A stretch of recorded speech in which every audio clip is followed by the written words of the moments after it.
So I was looking through YouTube the other night, and I came across a Mumbo Jumbo video. Mumbo Jumbo is super great, by the way.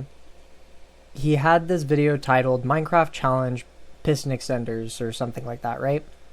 He opens the video with that someone challenged him on Twitter to make the longest piston extender that he could, and that the challenger could only get to 5. And then I stopped watching the video right there. I paused it. I finished it later. But I wanted to do the challenge myself, and so I built this 7 piston extender first, just to experiment with it, prototype. And there's the extension, the retraction. It's not super complicated. It's just this, there's a redstone pulse that'll come through, right? And then the orange one's more delayed than the red. The yellow's more delayed than the orange. The green's more delayed than the yellow, and so on.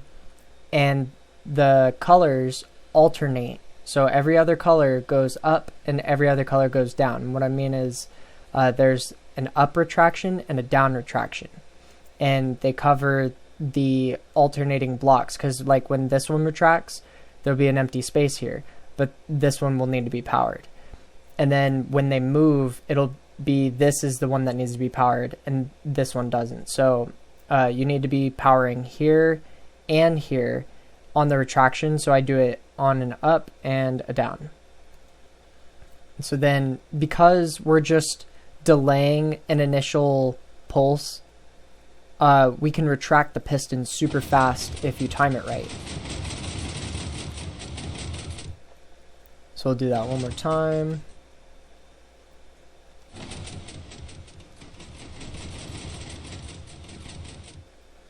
So that one's pretty cool. But this one's built with 12 pistons, and this one uses circuits that allow us to scale what we're doing. So I'll put up a legend that has all the colors and what the colors of everything means. But essentially we'll start with the yellow and the blue. Those are easy. That's the top and the bottom for the retraction, right? Red has to deal with cutting something off. Purple has to do with alternating something. Orange has to deal with the timer. This oxidized copper has to deal with a pulse, an inverted only pulse to be specific. And this dark green is for releasing something, and we'll explain that in a minute. The regular copper is just the lever, so like turning the mechanism on or off. We'll start with the extension, the lime green. That's straightforward. And then 2 things will happen right here when we turn it off. First, we'll take a look at the cutting off part. So first, it'll do an inverted only pulse. That's what this piston does. So that way, only when the piston's extended will a pulse be able to travel through. And then this is a pulse extender that goes into a pulse extender. And then this is just delay. And then we're cutting off the flow of the blue and yellow lines at the right part in the line and at the right time. And comes up right here, powers the redstone torch, which turns this off, which turns this one on. So then we'll come back over here. The oxidized line is an inverted only pulse that goes into the clock, and this block connects the circuit, so the inverted only also completes the circuit of the clock. Every time that a pulse comes around on the clock, it will turn this torch off, which will release the dark green, an item in this hopper, into this one. When this one hits 23, it'll power this next redstone line right here, which will, as you can see, it's red and purple. So this line here is to cut something off, and it's to alternate something. So the cutting something off right here is actually cutting off the clock. The alternating is alternating the release of the items in this one. So basically, when all the items tick, tick, tick, empty into here, this one's going to fill up all the way, and then it's going to alternate that release circuit and release all of these items back into here.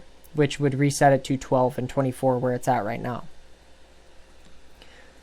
So then the orange line just alternates. This brown color here is because there's so many things going on, but there's an alternation happening of the yellow and blue lines.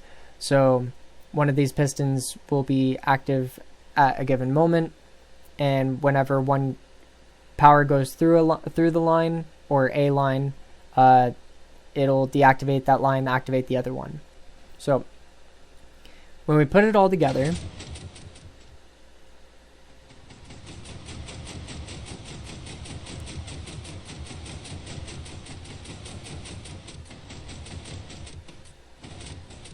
there's a little lag spike there for a second, but it still finished through, and we'll actually activate it from here, which is kind of funny to watch.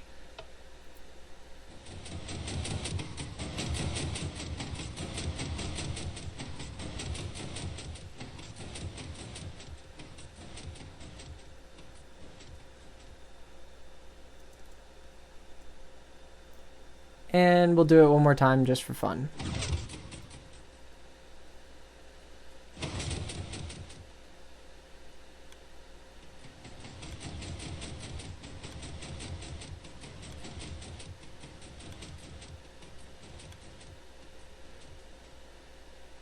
And that's pretty much it.